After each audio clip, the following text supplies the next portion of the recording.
Hi everyone, welcome to Ayurveda Prescription for Health and Happiness.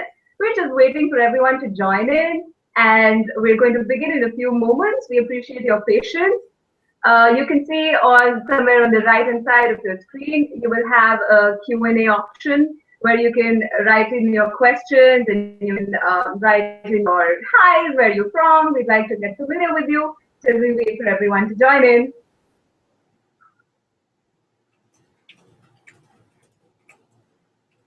And as we wait, let me just tell you a little bit about myself. Lissa sent in a very nice email introducing me. And my name is Renu, and I'm going to be your host tonight, this evening, where we're going to talk about Ayurveda. I don't even know how many of you are very familiar with this, but I can tell you, you guys are really passionate. We actually had someone mail us and tell us that they pulled over on the highway to just attend this webinar. So kudos to you guys.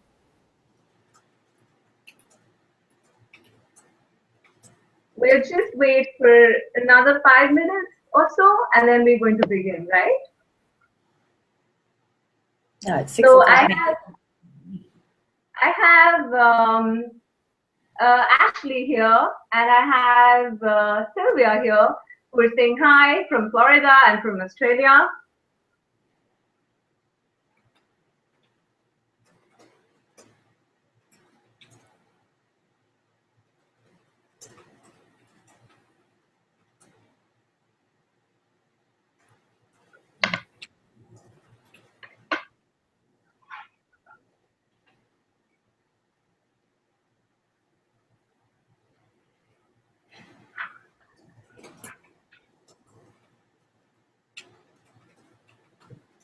So you should be able to ask your questions now. If you can see a Q&A button there on your left, there is a blue bubble which says Q&A.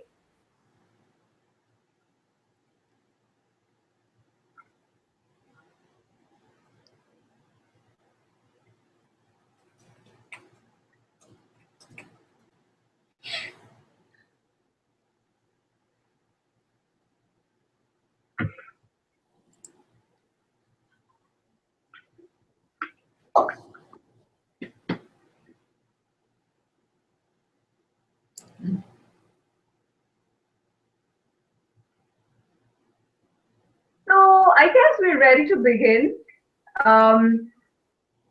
I think we should introduce Lissa and not keep you guys waiting anymore.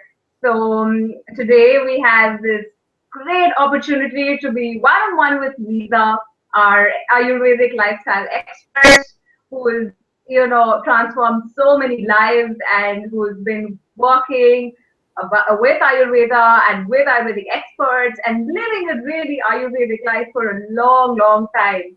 So, hi Lissa, I'll now let you take over and say hi to all our friends who've been waiting for so long. Hi, Venu. Hi, everybody. This is such a great opportunity that we got everybody together. And I understand there's more than 2,200 people signed up for this webinar. So I'm really excited to get to spend time with you guys. Yes, absolutely. And people are really excited. Like I told you, and we've already got so many amazing questions. There's Rebecca from Sacramento who's asking about, foods for the 3 different doshas. Oh, are we going to talk about that? Are we going to talk about?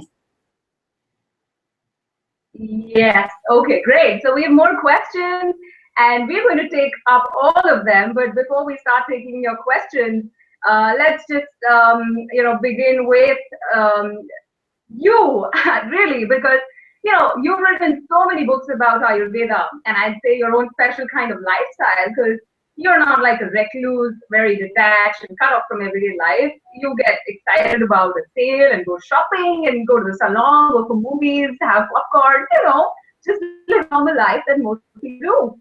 But still, at your age, you're healthier, fitter, and more stunning than anyone else I know. And if anyone's ever spent any time with you and your husband, Greg, they know what a loving couple you make, even after 14 years of marriage. What's more, your kids absolutely adore you, and their wives adore you, which is even more rare. Not to mention how you embody so much positivity in your person. Anyone who meets you can see that. So it seems like you've got everything going perfect for you, and that honestly like seems a little too good to be true. How is it possible? Is it real? How did you manage it? And has Ayurveda got anything to do with it?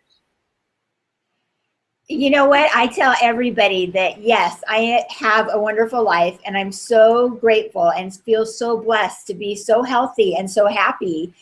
And really, Ayurveda has everything to do with it. Ayurveda totally changed my life and it became my life's work. And I've been doing this now, I was thinking back that my very first book that I mentioned, Ayurveda, came out in 1997. So I was researching that book back in 95, 96. So it's been like 20 years I've been living the Ayurvedic lifestyle.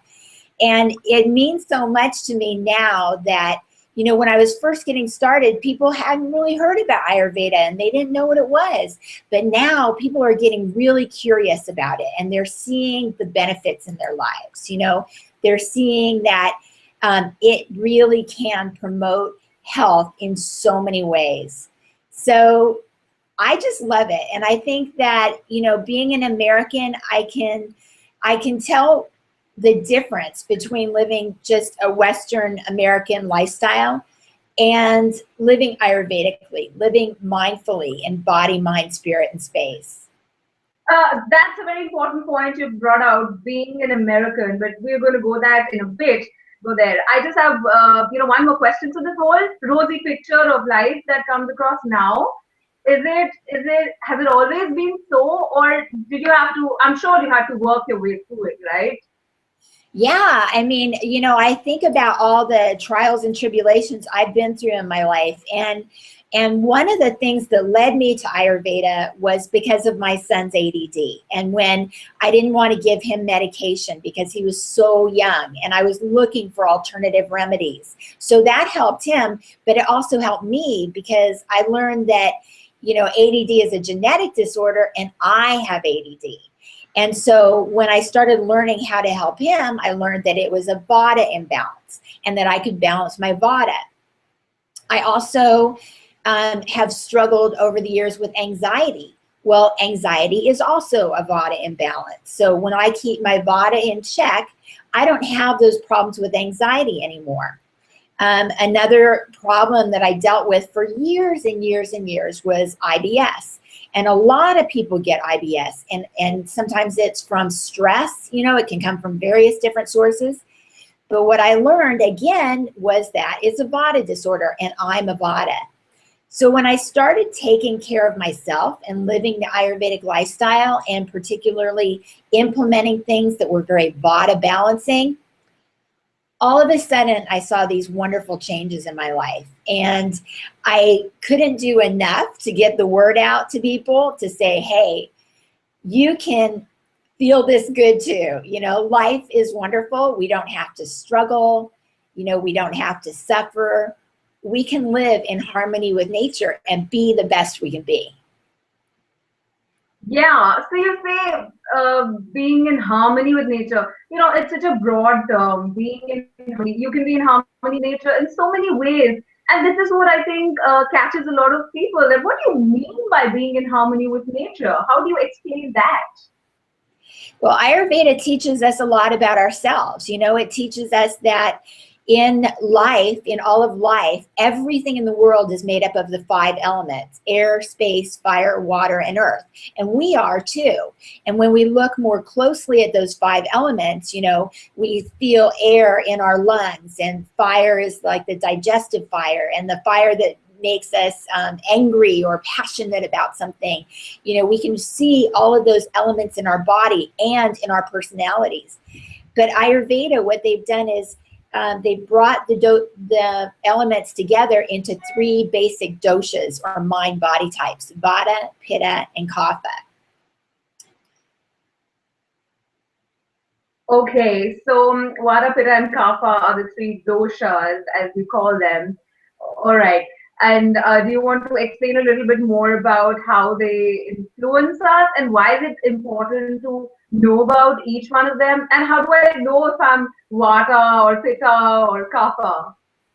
Right. So everybody, because we have all 5 elements in our system, we have all 3 of the doshas. but just in different combinations. So if you picture it as like 3 cups, right? And there's a Vata cup, a Pitta cup, and a Kapha cup. We're going to have some of each in each cup.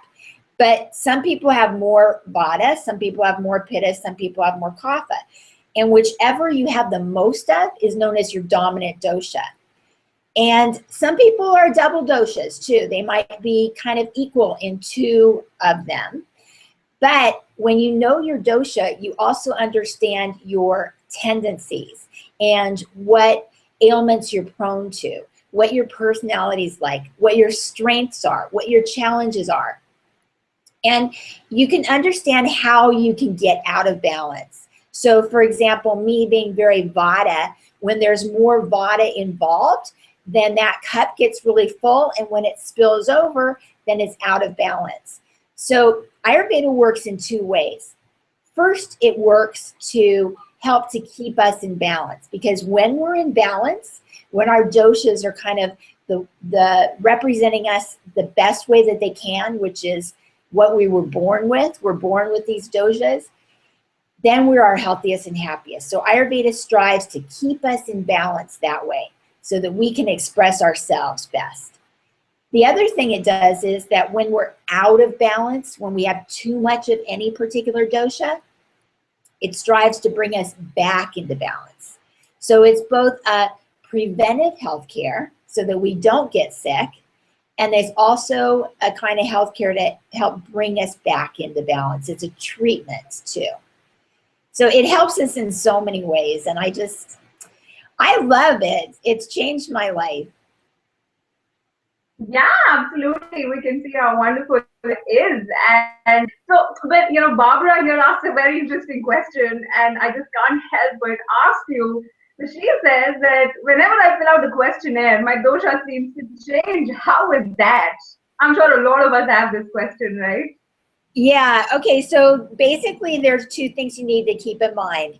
The dosha that you were born with is your prakruti, okay? So that's your base dosha.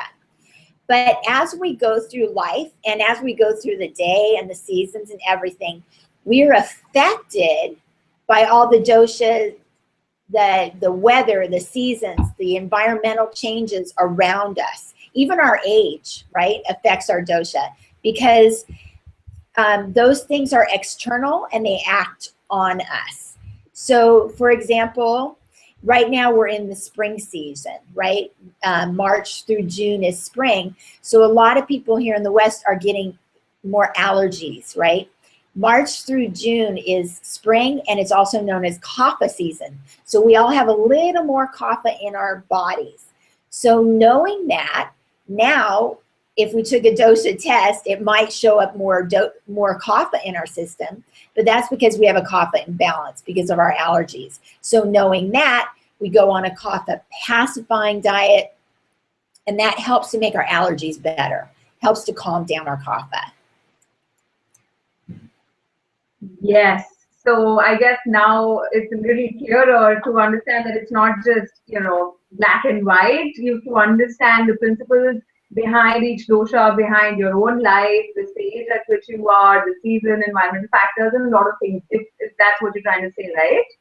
Yeah, exactly. And, a lot of times it's because of these issues or illnesses that kind of bring us to Ayurveda. For example, right now I'm at the NAMA conference in Long Beach. It's National Ayurvedic Medical Association, right? And one of my friends is here. Yeah, it's very exciting because it's like everybody who's anybody in Ayurveda is here. It's fantastic. And one of my friends is here, Dr. Kulreet Chowdhury. And she is a neurologist in Southern California. And she's Indian herself, but she didn't really know about Ayurveda until recently. And what attracted her to it is because she used to prescribe medication for her clients all the time, for her patients. If they had migraines, she'd write out this prescription. And there came a point in her life when she had migraines as well. So she took the medication that she was giving to her patients. And she had a bad reaction from it. She got nauseous, and she's like, this is not working for me. What else can I do? So she started to seek out alternative remedies, of course, coming to Ayurveda, and it changed her life too. and she learned how to handle her migraines. There's a big difference between Western medicine and Ayurveda, because Western medicine, first of all, is only 400 years old. Ayurveda is 5,000 years old. Ayurveda is the original form of medicine. From Ayurveda came Greek medicine, and from Greek medicine came our current modality called allopathic medicine, right?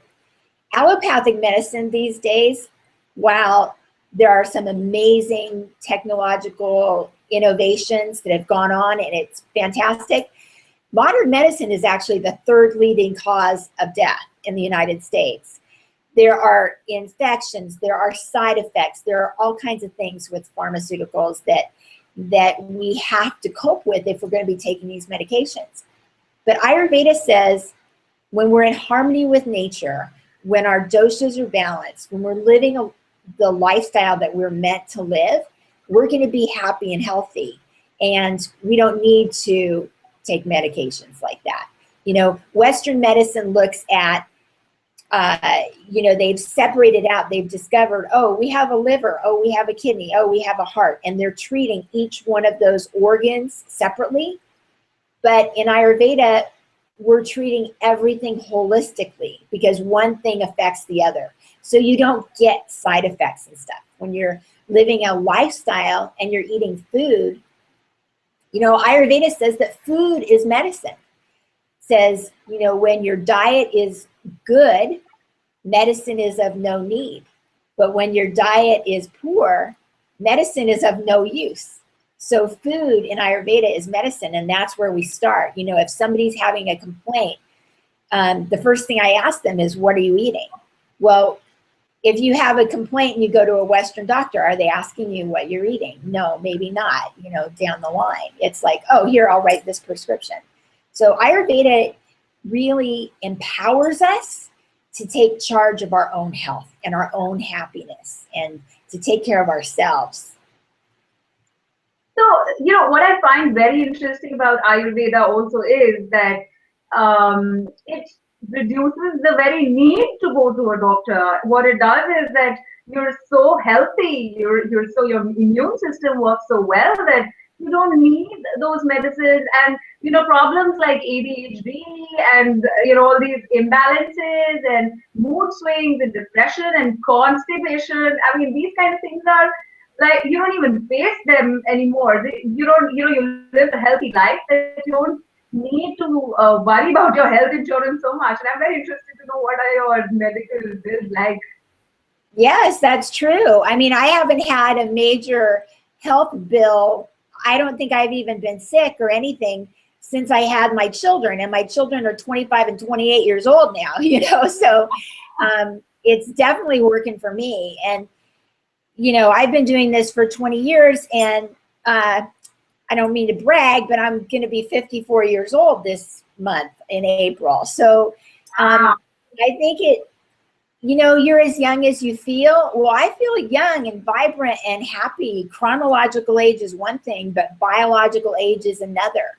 And I've got one of those scales at home that you stand on and you put in your height and your weight and everything, you know, and sometimes it says I'm 19. I'm like, wow, how'd that happen, you know? But I feel like it. I feel like I have that much energy. And yeah, I owe it all to Ayurveda. Ayurveda has answers for everything. Whatever ailment you're suffering from, Ayurveda can figure out what dosha is out of balance, and you can balance that dosha, get back into balance, and just live a vibrant, healthy, wonderful life. Great. So, like you talked about Vata, Pitta, and Kapha, and, you know, we have a lot of questions coming in, and people want to understand a little bit more about the three doshas, right? So you said that it's a combination of elements, and it's, you know, three kinds of personalities, and it also influences your eating habits. So since the five elements are present in the entire universe in different ways, how is it present in food also, and is it present in our body also? Then how do we eat the food? I mean, you know, how do we really go about this whole thing? How do you practice in your everyday life? Right. Okay. So let's talk about each three of the three doshas. So typically people will be dominant in one dosha or maybe two doshas, right? So there's vata, pitta, and kapha. Vata is made up of air and space. So you think of the qualities that happen when you get air and space together. It's a lot of dryness. Okay, so dryness manifests as a person who is a vata dominant type might have dry hair or dry skin. They might even have a dry colon, which means they get constipated easily, right? And so to balance that dryness, the opposite is oily or unctuous, moist. So one really good thing that Vadas can do is to add oil to their skin, right? So an oily massage like Abhyanga is wonderful for Vadas. The other thing is they need to eat warm cooked foods because Vadas, when you think air and space together, that's not a lot of fire. So they don't have a very strong digestive fire. So food needs to be cooked either inside the body or outside the body. If they eat cooked warm food, that's easier to digest. They won't get constipation. They won't get gas. It's much better that way. And then Pitta is made up of fire and water, right? So Pitta people are hot. These are the kind of people that they're always turning the air conditioning on. They're always like throwing the covers off. In menopause, it's the women who get hot flashes and stuff. That's all a Pitta disorder. And so what's the opposite of hot? Cool. So Pittas need to do cooling things, eat cooling foods like salads and cucumbers and zucchinis and things like that. They need to stay out of the sun and just kind of chill out, because the other thing fire does is fire manifests as passion and burning out of control. It can be anger, or jealousy kind of thing. So so that's kapha. So then that's pitta. So pitta needs to avoid spicy foods and go to cooling foods. But then kapha is made up of earth and water. So this is a more heavy dosha, right? So what's the opposite of heavy is light. So kapha should avoid heavy foods, avoid fried foods, avoid dairy, things like that, because that'll just weigh them down. Kaphas tend to love food. They love sweets. They love breads, things like that. Kaphas, when they're out of balance, can gain weight. They can also be lethargic and couch potato kind of things. So what's the opposite of heavy is light. They need to do things that lighten them up. So they need spicy foods. They need motivating. They need activity, socializing. I always say for my kapha people, socialize and exercise. If you can do those two things, you'll keep your kapha in check. So just kind of knowing those basics, we can not only help us, but we can help our families as well. When we see our kapha husband go for the donuts or whatever, now instead of saying, oh, that's just junk food, now you have a reason to say, hey, you're a kapha, this is fried, this is too heavy for you. You have something else instead that'll help lighten him up better. Yeah, I really like that you can tell your husband point, not because of the husband, but because of the fact that Ayurveda can improve relationships. And, I'd like to tell all of you, in case you don't know, Lissa's probably the only writer who's ever written on Ayurveda and relationships. Now, we hear a lot about diet and food and Ayurveda and living a healthy lifestyle for happiness, but Ayurveda for relationships, how does that work? Yeah, Ayurveda can change your life, because what Ayurveda teaches us is it teaches us about ourselves. I mean, in a way, Ayurveda is a spiritual path in itself, because in all of the spiritual literature, it asks us this question: who am I? Who am I? Well, Ayurveda helps us to find those answers. By knowing our mind-body type, we get so much information about ourselves. By knowing that we are made up of these 5 elements and connected to nature and to each other, I mean, that's such a spiritual concept, right? So when we learn about ourselves, that also helps us to learn about other people. It helps us to have more compassion for other people. It helps us to be accepting of other people and more loving and generous of them.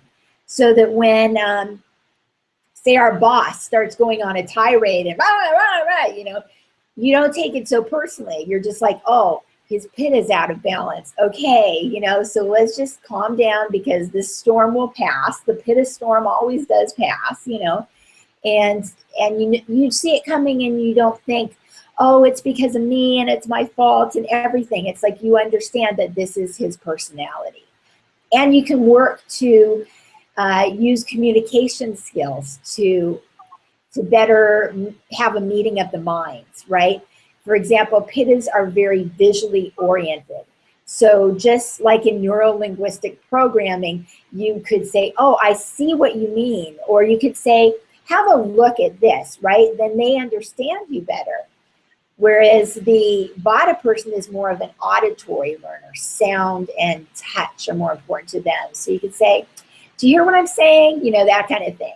So just learning about other people helps you to understand how to get along with anybody in your life.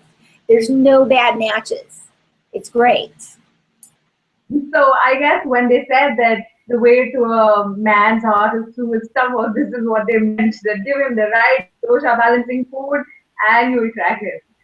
Absolutely. Absolutely. That's right. Because he'll feel really good. He'll be digesting good and he'll love what you cook for him. So, but it works the same way with women too. The way to a woman's heart is through her stomach. Oh yeah, totally. I think when you're in balance, when you feel healthy, life, you know, things, issues, everything falls in place. So everyone's really eager to, you know, learn more about certain specific questions, and you know, there are these fads in everything, right? There's a fashion fad, there's a fad in every different industry, and now there is a new fad in the food industry with the whole organic stuff, you know, and there's a lot of different kinds of food coming up. And last month when I was in LA, I saw these, you know, new posters, promotional posters of a new drink, which was basically turmeric water. It was just water and turmeric. And we actually have a question from someone about the benefits and the importance of turmeric. Now we'll answer those questions. We'll take up all your questions. These questions from Kathleen, Rebecca, and Tamara, Cheryl. We're going to take all those questions up very soon. But my point was that this whole fashion fad of organic food has also got one more habit to the Western world, and I mean everywhere across the globe, which is this whole thing about eating gluten-free food. Now, what's this whole deal with gluten? I understand when you have an allergy to gluten, if you're allergic to something, obviously you don't take it. But even when you're not allergic, there is this whole thing of not taking a gluten. What is it all about? So basically, my take on this is that, you know, our Western diet has gotten so far away from what is natural. Like when we grew vegetables and grain and everything in our backyard, we knew it was clean and we weren't using pesticides and there weren't GMOs and that kind of thing, right? So buying organic, I would say, is a really good idea, okay? The problem is because of all the additives in our food these days, many people are getting to be gluten sensitive. And there's a spectrum of gluten sensitivity that goes all the way from, you know, it bothers me a little bit to full-on celiac disease. I cannot eat it at all. But I think a lot of it came from all these additives and stuff that we've put in our foods. And they've also shown scientifically that while many people feel a gluten intolerance or gluten sensitivity in their gut, some people don't. Some people will feel it as a headache or something like that. So if you need to stay off of gluten, you know, definitely do that. But if you don't need to stay off gluten, you know, you shouldn't be avoiding it just because it's a fad. What Ayurveda says about gluten sensitivity is that it's a pitta disorder. So if you find that there's a little bit of sensitivity, you might try following a pitta pacifying diet and just see if that helps. See if that can help you. Does that make sense? Yeah, it does. I mean, sometimes we're so scared of getting sick that we tend to avoid things that are good for us also. And Right. but sometimes we end up eating things which aren't really good for us. And I remember you telling me personally that eating raw fruits and vegetables is not the best thing you can do. There was a time when I was just when you're always trying to keep fit and trying to stay away from bad food, so I was like, let's just eat raw foods and vegetables and I'll be good. But is this the best thing to do? Yeah, that's not the raw food. That's another big fad right now. Is everybody's saying, "Oh, eat raw. It's great for you." And you know what? Some pitta types can handle raw food, but like I said, food has to be cooked before the body can assimilate it into the organs and everything. So if food isn't cooked on the outside of the body, then food needs to be cooked on the inside of the body. And vatas and kaphas don't have the strength, the digestive fire to cook that food. So the raw food will be churning and churning inside the stomach, trying to figure out how to get cooked, and then you just end up with gas, and it's not good for you. Another trend that I think is a big problem with the Western diet right now is people are going with smoothies. They're like, oh, let's just have a smoothie, and they count that as a meal. Okay, well, the problem with smoothies is basically bad food combining. Because, first of all, you shouldn't eat cold foods. Warm foods are better. You shouldn't eat raw foods. And in a smoothie, they're basically putting all these raw vegetables, right? And when you eat fruit, you should eat fruit only by itself, okay? Not as a part of any other meal. So when you're mixing fruit and then you're putting in yogurt and then you're putting in vegetables and stuff, you've got all this bad food combination and it's really hard to digest.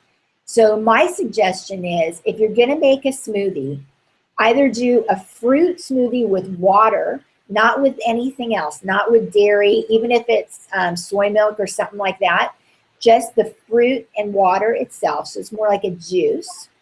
Or do a smoothie with vegetables and have it mostly during the summertime when your pitta is stronger, when it's higher. So those are really the only 2 times you should do smoothies. Oh, that's quite a revelation. What about all those yogurts and those, fruit and yogurt desserts now, which people are replacing for ice cream? Exactly. And you know what? That is the worst. To have fruit for dessert is the worst thing you can do. Because fruit, Most I desserts. know, can you believe it? Because fruit digests faster. So basically what happens is you've got all the food going in your stomach, right? And it's digesting nice and slowly. And then the fruit is on top. You put the fruit on top and it digests really fast, but it can't get through. So it just sits there and ferments and it's going to give you gas. So fruit should only be eaten 2 hours before a meal or after a meal, kind of on an empty stomach by itself. And if you want to eat it as a dessert, then you should eat it in something like apple pie, because that way the fruit is cooked and you're adding spices to it, which will aid in your digestion. So, there's kind of ways around it, but the best thing is, have chocolate for dessert. That's what I do. Wow. Well, I'm glad to hear that because not eating fruits and ice cream, it just sounds a little. I mean, I'm sure a lot of us didn't even know that it's bad for us. Yeah, and okay, so ice cream, that's a dairy thing. So when we're talking about vegan is starting to be more popular now. I just read an article that says that 1 million people in the US are vegan. That's fantastic. I mean, it's like finally. So in the Ayurvedic diet, Ayurveda promotes a vegetarian diet, right? So no meat whatsoever. But they do advocate the use of dairy products and like milks and some cheeses and creams, things like that. But you have to remember, Ayurveda is 5,000 years old. So when they were making these recommendations, milk was very different than what it looks like now. You have to think of where is the source of your milk and your cheese and everything coming from. What are those cows eating? How healthy are they? And all that kind of stuff. So if you can get like very nutritious whole milk, then great. But if you're just buying grocery store milk, you don't really know exactly what's in it. So I myself am vegan, but the one dairy I will allow myself to have is ghee. And ghee is very Ayurvedic, and it's clarified butter, and it's actually like medicine. It's so good for you, especially for vata types that are very dry. It's very oleating, it's very unctuous, it's totally delicious, right? And you can do so many things with it. You can even put it on your skin. So I will have that. But as far as other dairy, I'll have dairy substitutes.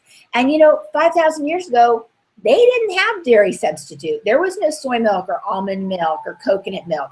But now we have so many options open to us, and we have great alternative meat products that there's no reason not to be vegetarian or even vegan if you want to do that. So, that's what I say is go for it if you can, because it helps make you, it's another thing that helps make you stronger.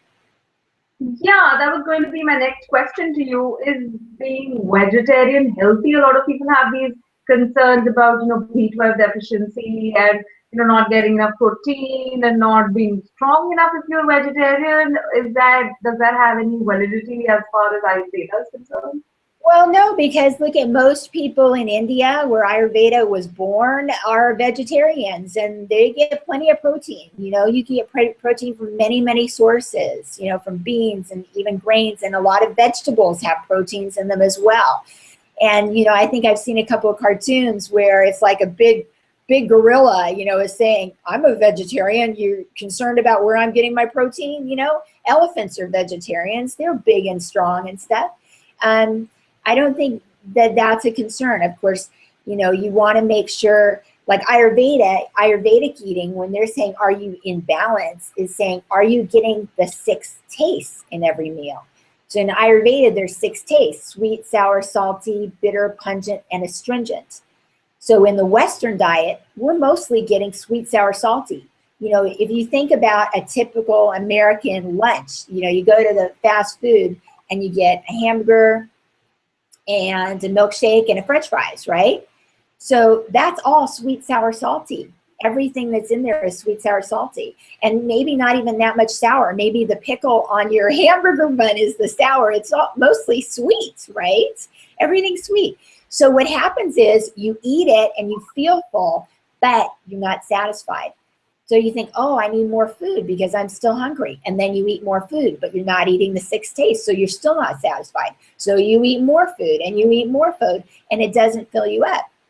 But when you have all 6 of those tastes present in a meal, all you need to eat is a little amount. I mean, a little amount, the appropriate amount, and you're satisfied, and it lasts, and you're not going to get hungry, half hour later. You're going to eat at intervals, which is how Ayurveda says you should eat. That's another fad, I think, is people say, oh, you should eat like a bird, eat every hour or every half hour, these small meals.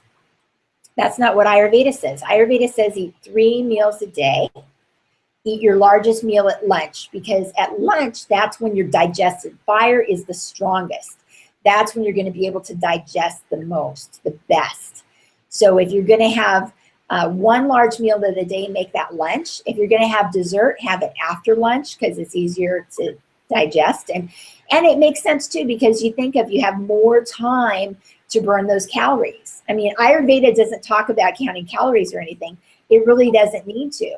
But in our Western mindset, we think about that all the time. And we have more time to burn those calories if we're eating lunch at noon or 1 o'clock than if we do starving ourselves all day, or just grabbing something quick at our desk and then going home and we're starving now, so we eat this huge meal. We overeat at night, and then we're going to bed with a full stomach, and you can't even sleep because your body's so busy digesting. So I think our routine is way out of whack here in the West, and in modern lifestyle. We spend way too much time sitting at our desk. I just read this article that said sitting is the new smoking. we're sitting way too much. We need to get up, we need to move. We need to be mindful about what we eat. And the Ayurvedic lifestyle teaches us all about this. It teaches us really good habits that are so practical, so easy to implement into our lives. And then we see the results like almost immediately. It's wonderful. Wow, there are so many concepts that you just can't, talk about all of them in one go. Like you just mentioned, the digestive fire or Agni, as it is called. It's a very interesting concept, and so with whatever little I've learned from you is that the Agni, digestive fire, is responsible for a lot of all of our problems. I mean, if there's anything wrong with you, it's definitely got something to do with your digestive fire, right? Yeah, Ayurveda puts a great deal of emphasis on our digestion. And when you look at the three doshas, the digestive system is very different. So there's not one size fits all for everybody. And this is another thing that's very different from Western medicine is, if someone walks into a doctor's office, a Western doctor's office, and they have indigestion, they just give them a tablet, But in Ayurveda, it's like, okay, you have indigestion, but why do you have indigestion? Are you a Vata? Are you a Pitta? Are you a Kapha? So Vatas have very, very slow digestion. It's very weak digestion. And so you need to eat warm cooked foods. So Pittas have a lot of fire. So they might get ulcers or acid indigestion or it's a lot of heat going on there. So they would need something different. And then Kaphas, it's kind of a sluggish digestion, and it's variable. And they can't eat too much heavy foods because it's a slow process. So Ayurveda is all about looking at the individual, and it's about what do you need? What are your needs? It's not a one size fits all. Okay, we'll just prescribe this for everybody. Like when you watch TV these days and you see those commercials and then they're telling everybody to take this pill for depression. That's the big thing. Well, there's a Vata depression, there's a Pitta depression, there's a Kapha depression. That one pill isn't going to cure all of them. There's different reasons for each of those things. So, and then when you get to the end of the commercial and it's saying all the different side effects and you're just going, wait, now I'm going to need a pill to counterbalance those side effects. And then I'm going to need a pill for that and that and that. Whereas if you were just eating properly, exercising the way for your type, the way you need to be doing it for you, then it would make a huge difference. Yeah, and those pills remind me of a very important question that I thought very vital for the health of my heart and my pocket is that how is Ayurveda, how does that secure you financially? How is it important for your financial security? Oh my gosh, Ayurveda saves you so much money because first of all, you're not spending money on medications and stuff. You don't even necessarily have to go to a gym. You can do everything at your home. You don't have to go to a fancy Ayurvedic spa. You can do everything at your home. There's so many home remedies and everything. So all of that money that you would be spending on doctor's bills and prescriptions and gyms and spas, pocket that money, and save it for your retirement because Ayurveda is going to have you living a longer, healthier life. It's not just the quantity of life because, spiritually, we all want to live longer because that gives us more opportunity to learn and grow throughout our lifetime, right? We want to live longer, but we also want that quality of life. We want to live successfully and able to enjoy the wonders and the beauty of life and do the things we want to do. So Ayurveda totally helps us along that path the whole way.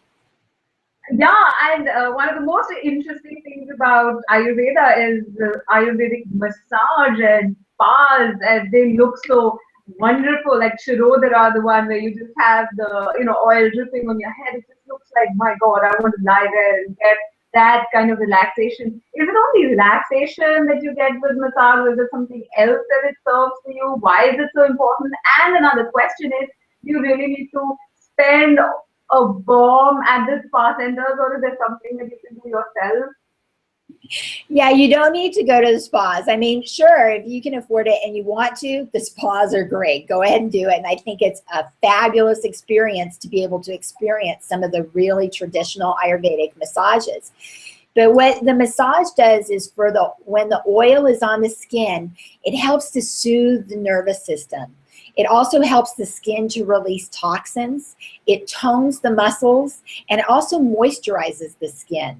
So when you're doing these beautiful techniques and everything, you're getting a very holistic benefit, right? So it's one of the best things you can do. I mean, there are many techniques that Ayurveda says you can do. So massage is one of them. Pranayama is another one, just breathing exercises.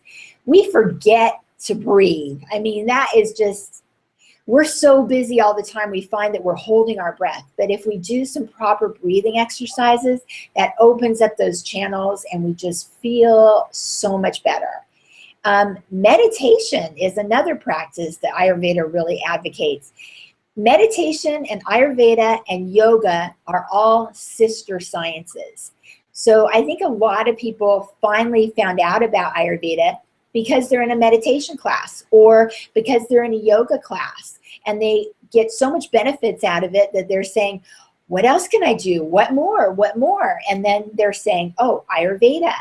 Well, but in India, where all of this wisdom originated, people would never think of doing yoga without doing Ayurveda. It would just be silly to them. You know, Ayurveda is so much more than exercise, but here in the West, we've just made it into, oh, this is our workout. We're going to yoga class, and yoga classes are like an hour and a half long. That's silly. I mean, you don't need to do yoga for an hour and a half. You can do yoga for 20 minutes and get tons of benefits out of it. You can do it in your own home, you know. So, you know, being on an Ayurvedic lifestyle, it helps you to see things really practically, and it gives you, it empowers you to make great health decisions on your own for yourself, and it saves you a lot of money. Wow, and you know, you just mentioned meditation, and I remembered that your program, the Ayurveda Experience, our program, in fact, is you know, it gives me a lot of pride and pleasure to mention the fact that it is perhaps the only program which brings together meditation, and it brings together yoga, and it brings together cooking, relationships, chakra diet. I mean, this whole diversity of Indian sciences it brings together. And it is in fact it is the #1 program on world marketplace on Ayurveda and meditation and all these practices. You've done a really great job there. And would you just like to, you know, talk about that a bit? So Lisa, I mean, I'm so excited about this. I just want to put this in and share this with everyone. Lisa had, you know, gone all the way to India for something. So what was that, and how did that go? Okay, so I went to India, and Venu came with me because Venu was our producer for this program. This program is so amazing. This is really a dream come true for me. So when we were in India, we developed this very comprehensive program about Ayurveda. It ended up being 7.5 hours long. We shot it with a Bollywood producer, a Bollywood director. It has so much production quality, you can't even believe it. It's like a feature film, it really is. We had professional dancers, professional yoga people. We shot at some of the most beautiful places I've ever been to in India. Just being in that place, the birthplace of Ayurveda, where it all started, was so profound. It was an amazing experience for me, and I loved it so much. We actually worked with Ayurvedic doctors in India to help come up with a lot of the content for this course, but it covers everything. There's 7 different modules. So yes, we talk about a 3-step process, which is recognizing understanding, and optimizing. So basically, whether you are a total newbie to Ayurveda, if you've never heard of it before, you can watch this program and learn from the beginning.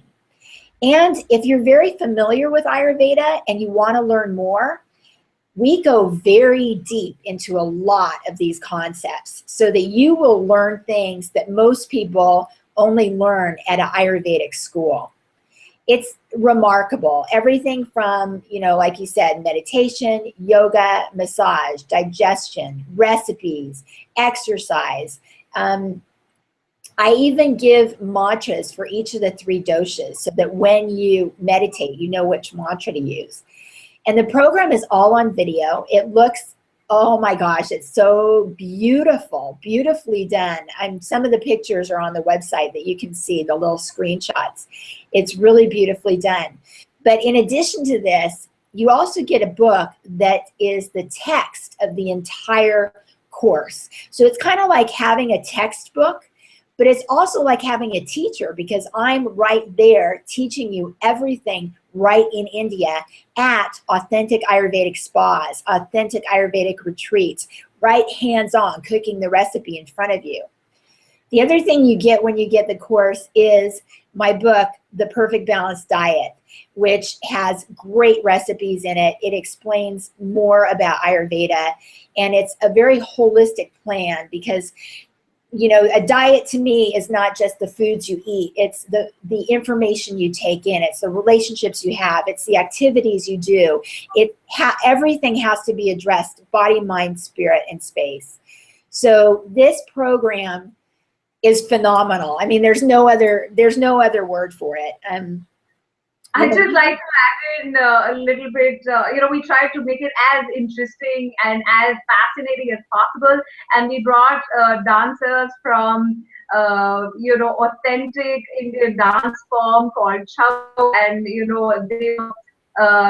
did some really creative performances, and they also demonstrate how to do the Suryasana and all the different asanas. And I mean, we had a great time with Lissa personally. Don't you think so?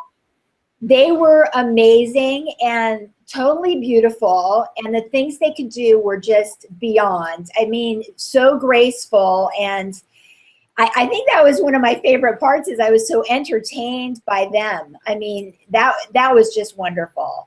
And the Bollywood director, Girish, he was, so creative. I mean, it looks wonderful. It was an experience being there.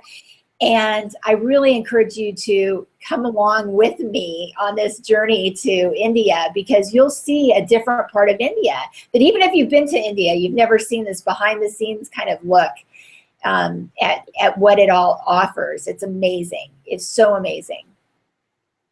So, you can always check out the program, we can give you the links. The truth is that this program is not out to the public yet. Nobody has access to the Ayurveda Experience Advanced version 2.0. Nobody can purchase it as of now. Nobody can watch it as of now. But we will give you a special link, which you can just go through, watch the very interesting video. When you go to the page, right at the top of the page, there is a very interesting little look into the program itself. So, you can take a look at that and to tell us how you feel about it. Now, what I want to do is I want to go back to some of the questions that, some of you guys had, and I'm just going to take them up. But so one of those questions, again, was on constipation. That's one of the most common and most problematic, disorders. And it is also one of the most easy to cure, as far as I understand, when it comes to Ayurveda. Absolutely. So basically, constipation is a Vata imbalance. So you want to go on a Vata pacifying diet, warm cooked foods, right? And don't eat raw foods, and don't eat cold foods. So basically, if you do that, first of all. The second thing is there's many Ayurvedic herbs that are helpful with this. And there's one in particular called Triphala. It's made up of 3 fruits, an Amalaki and Brahmalaki and something Locky. I can't remember all the names of them, but it's a combination of 3 fruits. And you take these herbs at nighttime before you go to bed, or, you know, between after dinner and before you go to bed. And it basically is a tonic for your colon. So there are different companies that make it, but Vada's, if you're having chronic constipation, I would recommend that. And typically what happens is once you get regular, you don't need to take it anymore. As long as you're living an Ayurvedic lifestyle, then you won't have this. But when you're constipated, it can cause so many other problems. You can get headaches, you can get migraines, you can get acne, you can get all kinds of things from that, and you may not even trace it back to the constipation. So if you clear up your constipation, you might find that all of a sudden you don't have acne and you don't have migraines and you don't have all this other stuff, because it all went back to that one problem. One thing affects everything else down the line in your body. But Triphala is the Ayurvedic remedy for that. Great. And then you'd suggest the correct diet depending on your dosha, which will also help you ease any other digestive issue that you have. Yes. And, you know, here's another tip, like for Americans. We always, and every time we go to a restaurant, they serve us ice cold water. Okay, don't have ice cold water. That's totally putting out your digestive fire. Instead, ask for hot water with lemon, or even room temperature water with lemon.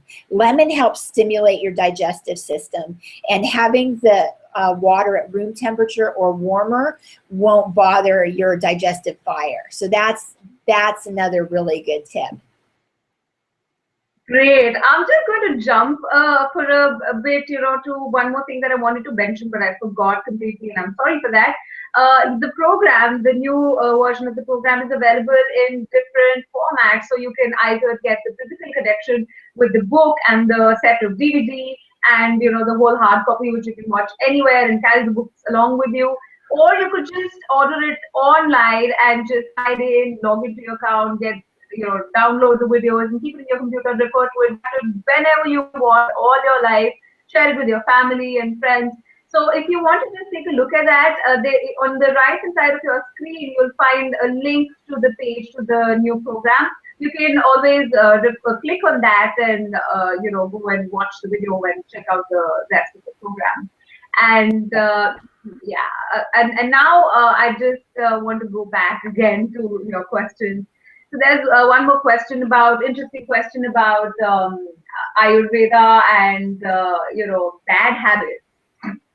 And, you know, a lot of the times we get into these bad habits because we are not conscious, or we haven't educated ourselves about good health so much. You know, we just want to feel good, we want to eat the fries and not think about it, what those fries are going to do for us. So health education in general is, you know, should be given greater importance in young children. But on the other hand, even as adults, you know, many of us want to learn more about these natural practices, but we can't really manage to do it because we don't know where to go. You know, there are libraries, there are educational institutes and colleges, and, you know, there are all these, there's so much available on the internet. Google it, you know, you just type something, you find 50,000 options. How do you go to the right place? Where do you go? What do you do? So if someone wants to study Ayurveda, you know, at a regular college and seriously take it up like an academic discipline, or just, you know, learn more about it to become a practitioner, do you have any suggestions for them? Yeah, there are several wonderful schools. If you want to be a practitioner, you know, California College of Ayurveda and the Ayurvedic Institute in New Mexico. If you want to do that, great. I totally encourage you to do that. These schools, typically you have to go there, and there's not very many all over the place. You know, there's a few schools, but tuition is anywhere from $10,000 to $30,000. If you're just wanting to practice Ayurveda for yourself and for your family and your friends and just to live your own life better, I really suggest the Ayurveda experience, because you know, when I was learning all this stuff over 20 years, I was reading book after book after book after book. It took me a long time to figure it out. A lot of it, you know, can be complex. But in the Ayurveda experience, I made it really simple. You know, I kind of translated the ancient wisdom into a modern style. Like, this is how you apply this ancient wisdom into our lives right now, right where we are. This is how it works. So I made it easy for you guys. I took all this wealth of knowledge that I learned over 20 years and put it into this 7.5-hour course that covers everything. And I wish this kind of a course were available to me when I was learning about Ayurveda. It would have made it a lot easier. Yeah, I mean, genuinely, honestly speaking, I once tried to attend a session at one of these colleges, and it's just so expensive that at the end of the day, you think that, you know, it's a little tough to manage to physically, you know, go all the way and attend the classes, and you can't really do that with your busy schedule. And I also feel that having something handy, having something in your computer, having something in your bag in the form of the book, you can watch the videos on the phone. It's just some. And another thing that I really like about this is the charts. Lisa, you've done a great job with the charts. I've actually got a printout and I've stuck them on the fridge in my kitchen. So every time I keep forgetting, oh, I think I'm tridoshic, by the way. So whenever I feel that I feel a little lazy, I think, oh, my kapha is, you know, out of balance. I need to get a quick pickup, which it should not be coffee. So I refer to those charts. That's really, really helpful, I must say. So, yeah, it's great because when you have it, you can refer to it over and over again. You know, it's great. It's a great tool to have, and you can use it for your whole family. So, for example, you know, my husband's Pitta, so I know that when I go grocery shopping, I'm looking for Pitta balancing foods for him. Or when I'm cooking, you know, if it's summer and it's Pitta time, I'm thinking more in terms of our Pitta diets and everything. So, yeah, I refer to it myself even. It's hard. I can't keep all these things memorized, you know, so I use those same charts myself when I go to the grocery store. Yeah, and we actually added them. I just like to share this with all of you that we really listen to, you know, what you tell us. And, you know, I mean, the Ayurveda experience is already more than a year old. That we used to keep getting emails from all of you where you wanted more and you wanted to learn more. And we actually incorporated all those things in this new version, you know, these charts and some of the demonstrations of the massages and the exercises. I mean, this is really, really detailed. And another, I think, the beauty of this course is that it has levels. And with levels, I mean that if you're a total novice, if you can't even, you know, you're not sure how to spell Ayurveda, don't worry. I mean, we get confused about it all the time. But you don't have to worry that you don't understand, because level 1 is very, very simple, easy, and practical. You know, it's not some random theory about something which you can't practice. It's exactly what to do, why to do, and how to do it in a very simplified manner. Now, then, if you want to know a little more, you're more interested, you can go on to level 2. If you want to know even more, if you want to be really deep and thorough in your understanding and debate it out with anyone you meet the next time about health and diet and about Ayurveda, you're going to win the debate if you watch part 3. So I think that is, again, something which I find very, very useful about this course. And Lissa's put in a lot of thought into developing this. This new program, the advanced version, we're only giving out, this is really true. I mean, you can go and see that this is not publicly available, and there are only 300 copies that we're giving out, especially for our webinar attendees, because you guys have shown so much passion and interest in coming up and having this conversation with us.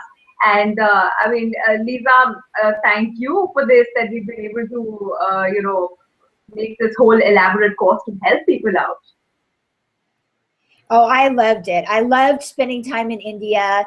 I actually learned so much more even being in India, you know, the birthplace of Ayurveda, where it all came together. There is nothing like the Ayurveda experience on the market at all. There's no way you could learn about Ayurveda in your home from, you know, the source of Ayurveda itself, and all of these different components that go along with it. Ayurveda in beauty, Ayurveda in exercise, Ayurveda in massage, yoga, meditation, daily health care, self-care, you know, how to handle some of our common ailments and stuff that come up. We cover everything, you know, everything we could possibly think of and then some. And I think you guys are going to love it too. I mean, we put so much heart and soul into this, and it's absolutely beautiful. And to me, it is a bargain. It is a bargain. You could easily spend that on, you know, a couple of books. So this is fantastic. Yeah, you do get a couple of books with this anyway, which is like an add-on gift. Yeah. So, one more very important question.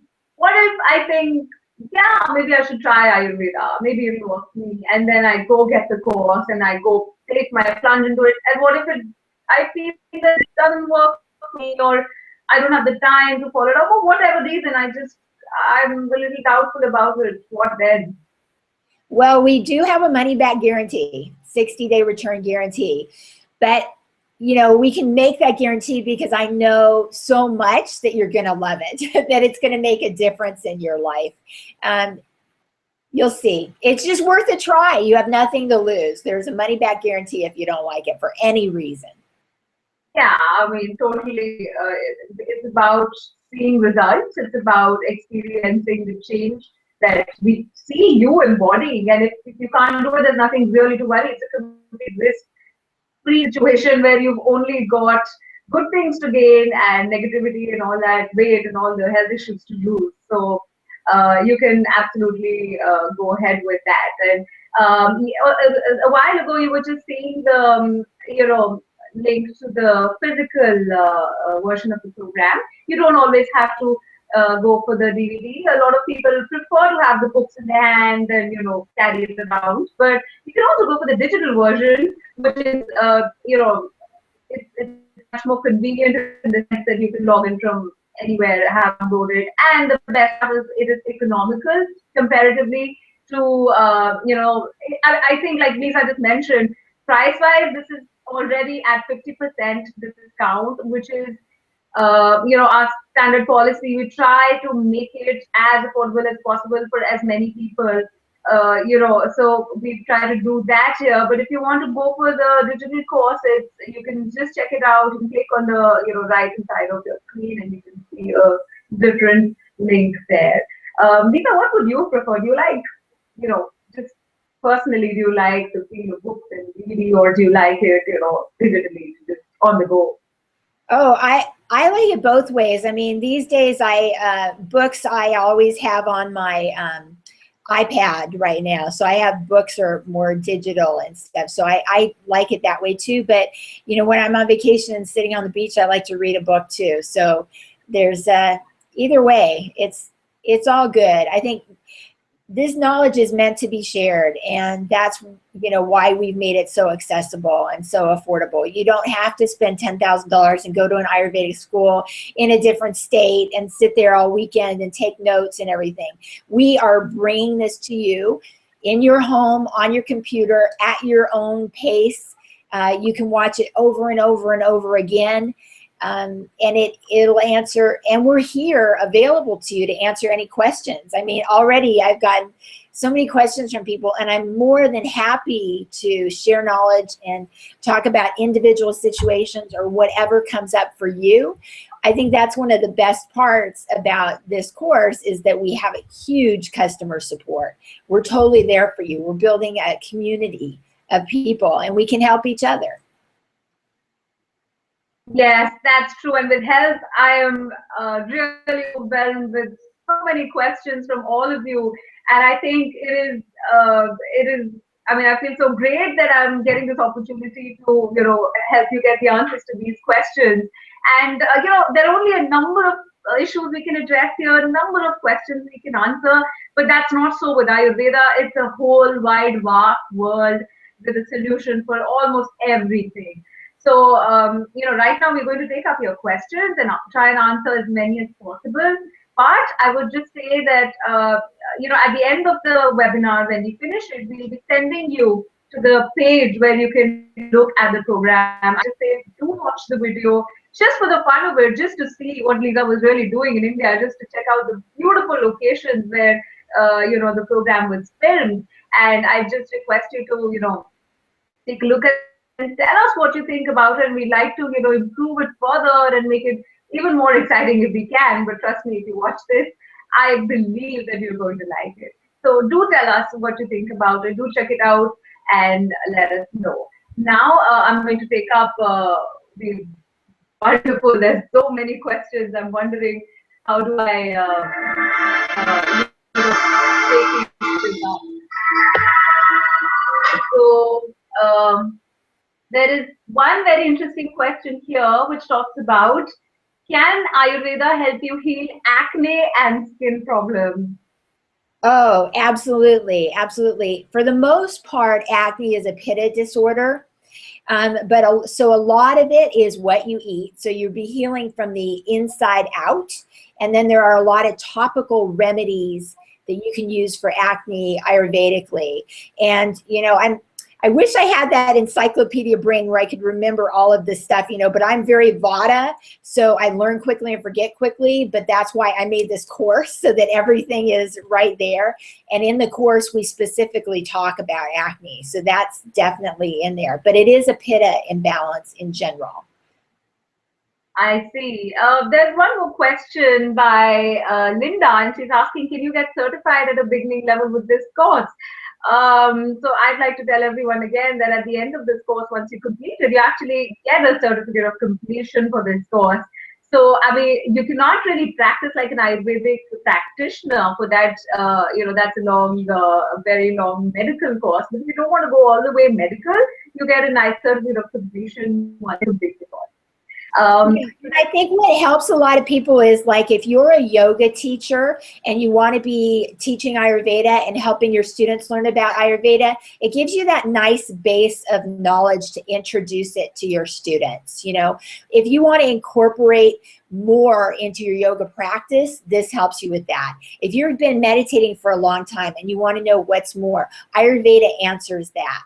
And it's nice to have that certificate of completion to put in your 7.5 hours and really learn. And then you've got this something to show for it too.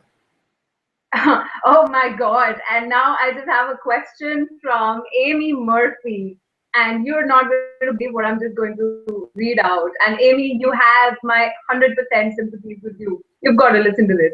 I went for a consultation today, and the program they prescribed for me, Pitta Kapha, was 3 times a week for 4 weeks for over $2,000.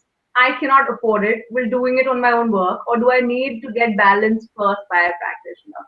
Now, what do you have to say for that? Wow, of course you can do it yourself. Amy, we're telling you exactly how to do it with the Ayurveda experience. So save your money. You can do it yourself.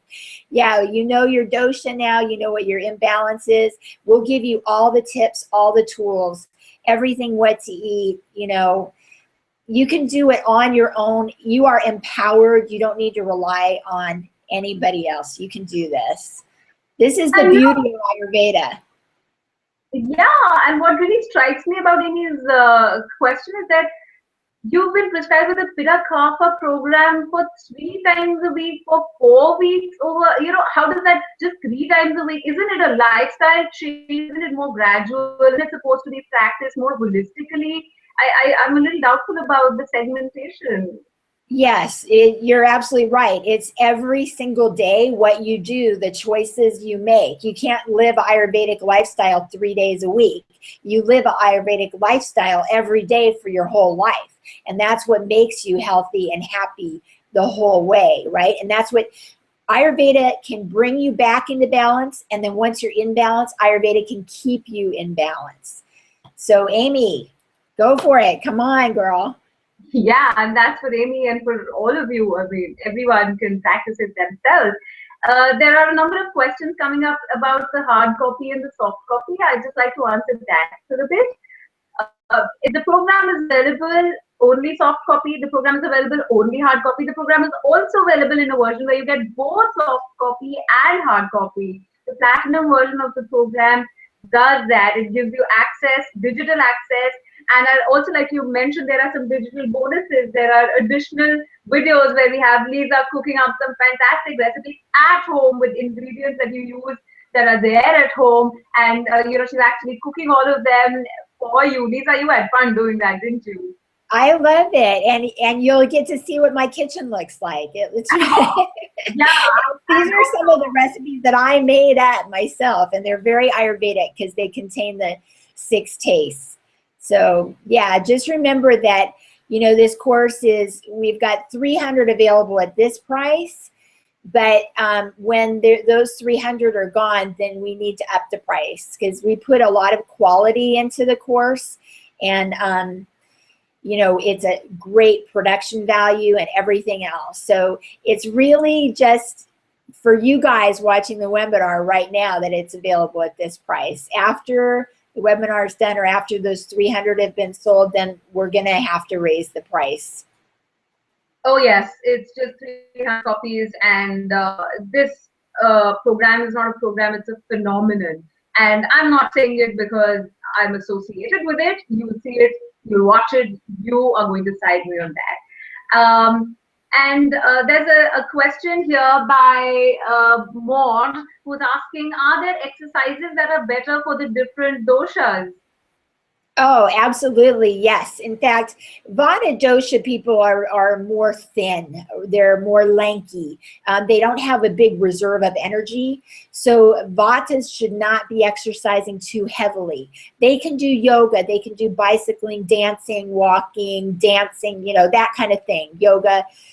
But they don't want to overdo it. The rule for Ayurveda and exercise is that you should exercise to 50 to 75% of your capacity. So for Vatas, it's going to be less than it is for Pittas and Kaphas. So Pittas are more of an average build, and so they like competitive sports, right? And so anything that's challenging to them where they can best their time, like running and get to be a faster runner, or tennis, or that kind of thing, softball, baseball, that's what Pittas like. They like the competitive stuff. And then the Kaphas need a lot of exercise. They need to sweat every single day. They need to move like constantly. So weightlifting, running, anything that gets them sweaty is good for Kaphas, and they need to do it every day.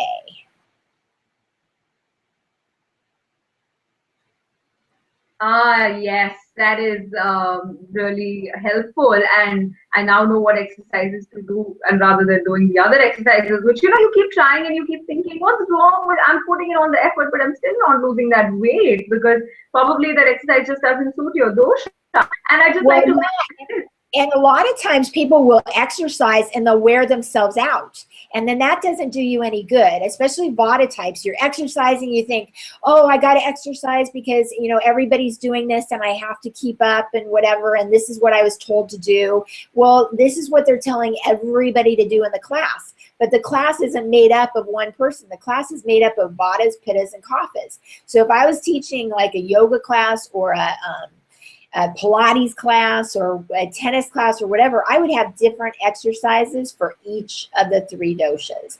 So the idea is to really learn yourself, learn what your capacity is for exercise. And as you keep exercising, that capacity will grow and grow and grow, and you'll get stronger. You'll be able to exercise longer as you go on. Yeah, and I'd also like to mention that, in fact, one of the modules in the programs is only about exercise, and it's only about exercising body work, in which dosha should do what exercises and how to do them. We actually have demonstrations, step-by-step demonstrations and descriptions in the text companion where we tell you exactly what and how to do it. Even some of the meditations are, described step by step. There are 2 kinds. There's advanced meditation and there's some basic meditation, and they're all described stepwise. There's nothing really that you have to worry about. Yeah, that's a good point, because You know, everybody thinks it's so easy to meditate. You just close your eyes and you're meditating. But I'm a meditation teacher. I was trained to be a meditation teacher with the Chopra Center for Wellbeing. And when people take a meditation class, it's $360. So here I am teaching you how to meditate and teaching you Ayurveda and teaching you how to cook and teaching yoga for a lot less than that. But if you took a meditation class from me in person, it would be $360. So meditation in India, they say the best way to learn meditation is from a teacher, not from a book or anything, from a teacher to guide you through the process. And that's exactly what we're doing here in this course for like 1/3 of the price that you would pay in person. Yeah. Such a deal. Yeah, last time I was checking it out, I saw it was about $80 an hour for one session, which you could never go again for, because you know you have to pay every time you go. So I absolutely follow. I especially like the smile meditation. It makes me, people sometimes say I look so worried all the time because I'm just so busy working things. So I thought maybe I should specifically try the smile meditation, which is a specialty of yours since you have such a wonderful smiling face. We had so much fun filming the whole presentation in India, and I made so many good friends there. India, everyone in India is like my extended family now. I just adored the experience. And if you guys watching this webinar have never been to India, you should buy the Ayurveda experience just so you can see how wonderful India is without having to pay for the plane ticket to get there. It gives you a lot of insight into the country and into the culture. Yeah, thank you. And we have another question about IBS, irritable bowel syndrome. I've been diagnosed with that, and I've been going to doctors, getting some heavy duty blood tests done and some checkups, and taking pills for 2 to 3 months. I am no better. And I think IBS is a Vata imbalance, is it not? Well, it's actually both a Vata and a Pitta imbalance. So, I went through this myself, and I took some of those medications. So I know the side effects and everything. And some of the medications that I was taking, they actually pulled off the market because of, it was leading to risk of stroke and things like that. But basically, if you take Triphala, which I was talking about earlier for constipation, Triphala is a tonic for your colon. So it helps balance the bacteria and everything in your colon, because you want the good bacteria, not necessarily the bad bacteria, right? But you need some bacteria for digestion and stuff. So basically, if you have IBS with constipation, that's a Vata imbalance. If you have IBS with diarrhea, then that's a Pitta imbalance, because there's so much fire that it's digesting too quickly and just leaving you too quickly. But Triphala is one remedy that will handle both of those very well. Okay, so Liddy is actually asking, what should you eat and what should you avoid for IBS? I was told that with IBS you have different symptoms. So if you have bloating and not really constipation, then you should eat different kind of food. If you have a different symptom, you should eat something else. Or is there a big So basically, you want to eat for your dosha is what you want to do when you have IBS. Eat for your dosha. And always eat fresh foods is another thing. Cook your food and eat it right then. Don't eat leftovers. Don't eat refrigerated foods. Don't eat frozen foods that you're microwaving, things like that. Cook for yourself. And it's actually better to even cook for yourself than it is to go to a restaurant, because you don't know how they're cooking that food or what they're putting into the food, right? But when you're cooking it at your own home, you know exactly what's going into it. You know exactly what spices to put into it to balance your dosha. So that's really important. And the recipes that I share in the course are tridoshic, meaning they're good for any dosha.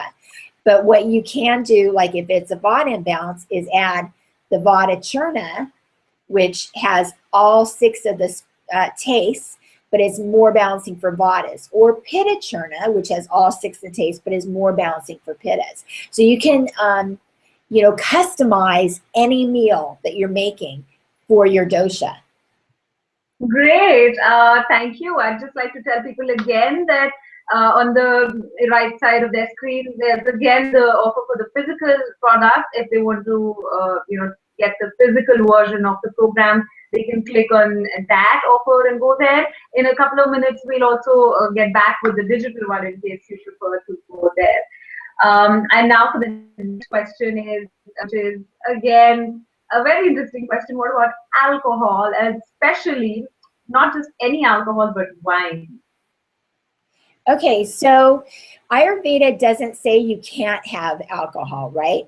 And red wine is good for you because of resveratrol, and it's a good chemical, whatever you call it, additive for healthy for you. It's like a vitamin kind of thing for you.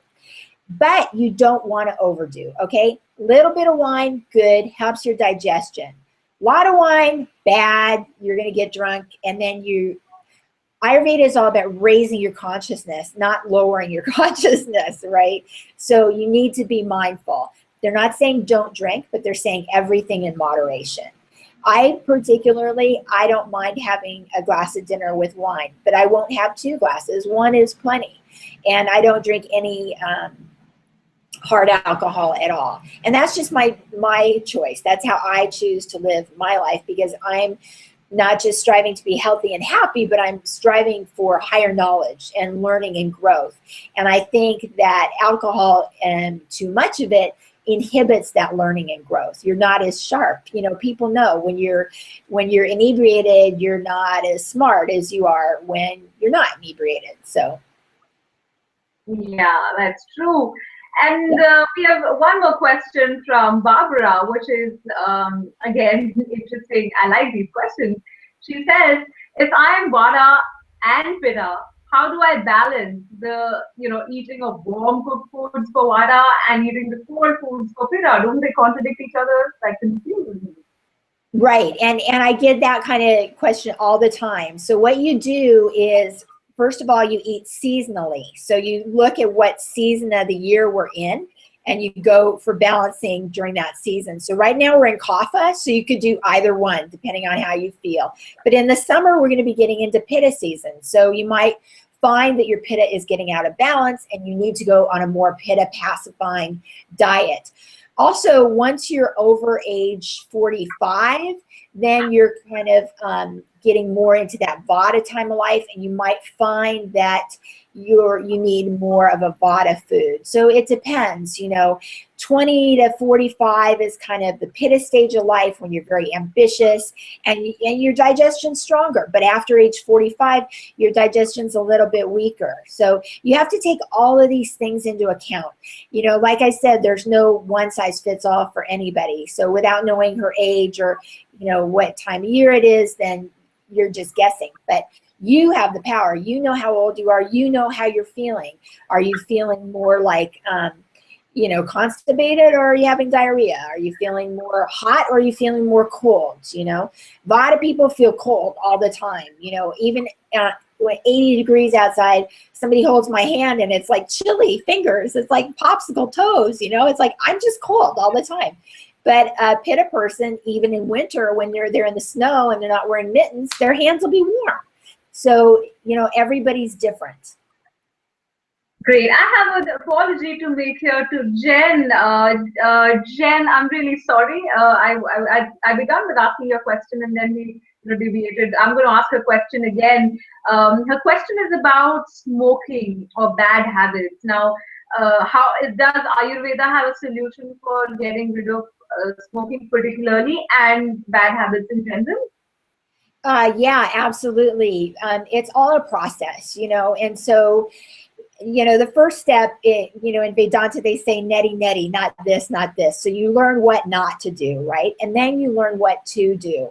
And you got to be gentle with yourself. That's the other thing Ayurveda says is don't do anything forcefully. Just be gentle with yourself and know your limits and make out a plan. And when you are in balance, then you won't be craving nicotine or whatever the nicotine is giving you that's making you want to smoke, right? you're going to feel so good about yourself and your life that you won't have those cravings anymore. It's just like when you're in balance and you're eating a good meal, you're not going to have the craving for some sweet, sugary dessert afterwards. So, yeah, that's what I say.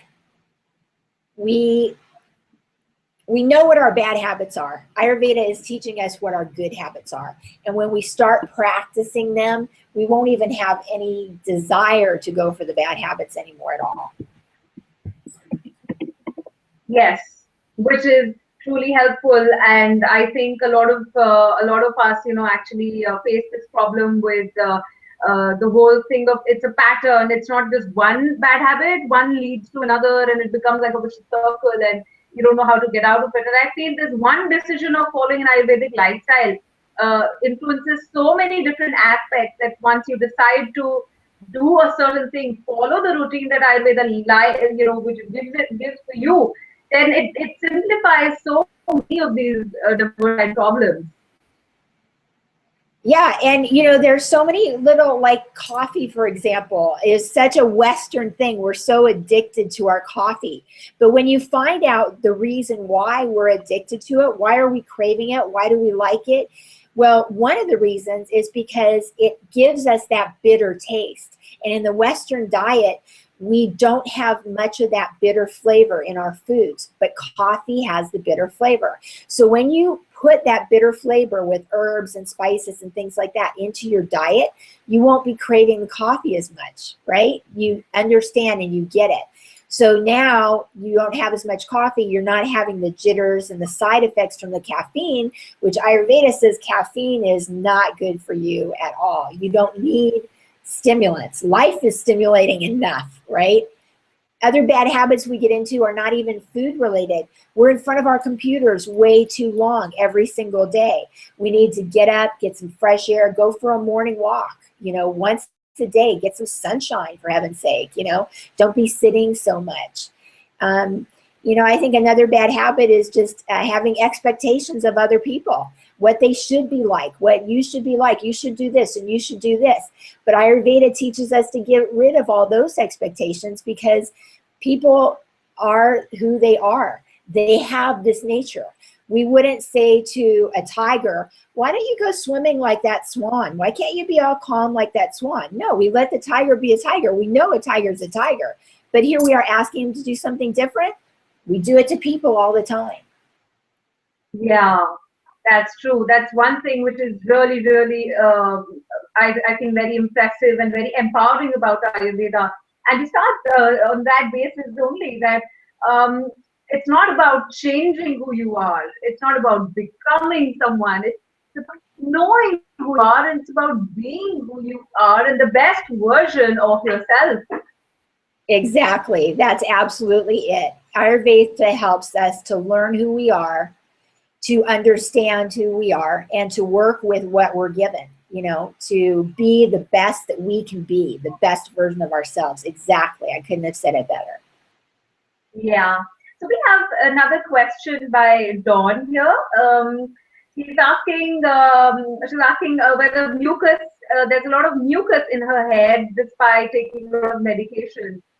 So what could be the solution to that? Okay, so basically that's a kapha imbalance, and especially now it's kapha time, so you're going to be feeling it more, allergies and sinus stuff. But a lot of that comes from dairy products. So it's a kapha imbalance, and the first thing I tell people, especially if they're kaphas, is to cut out the dairy out of your diet and see if you feel better. And 9 times out of 10, people will say, oh my gosh, I can finally breathe, Look at the alternatives to dairy. There are so many alternatives, soy milk, almond milk, coconut milk, you name it. There's cashew milk now. They have everything. There's soy cheeses. There's all kinds of stuff. Cut out the dairy, first of all, and see how you feel. That would be the first thing I would say. And then follow some other kapha balancing things, like add a lot of spices to your food, turmeric and cinnamon and you know, spicy peppers if you can take it, whatever, because that will help stimulate. Mucus is sluggish and slow like kapha. It needs the stimulation to move up and out of your system.